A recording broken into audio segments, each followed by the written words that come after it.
This 300-kilogram solar-powered car is moving through the South African countryside at more than 100 kilometers per hour and is using less electric power than a household kettle.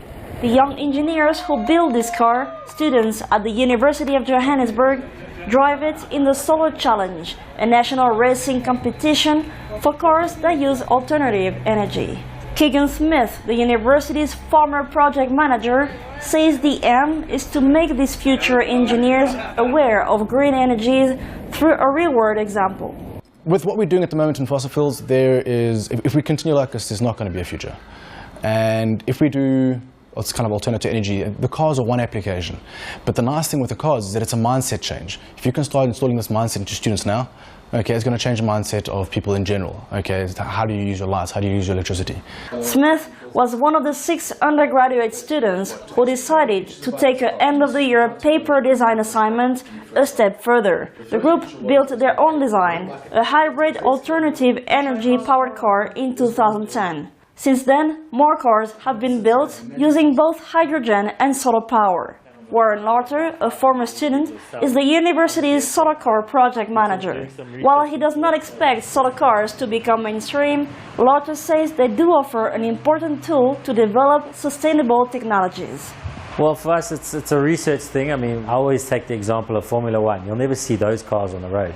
But the technology that goes into them, you see in every single car, in every single household across the world. So that's where we are pushing it. This is our Formula One of alternative energy. Lauter started a company that allows students to work on a real-life project fueled by industry demand. He says alternative energies are a growing market and more skilled engineers are needed. Locally, there is a lack of experts in alternative energy, in particular solar technology.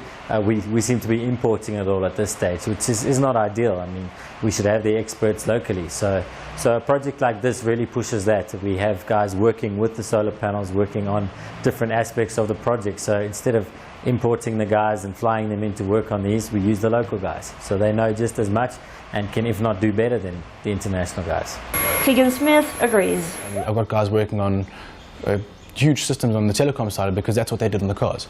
So the experience that they gained from the cars are now working towards them in the industry. Lauter and his team of students are now working on a third car to enter the next Solar Challenge in August 2014. They want to win the national competition and then compete internationally. Emily Yab for VOA News, Johannesburg.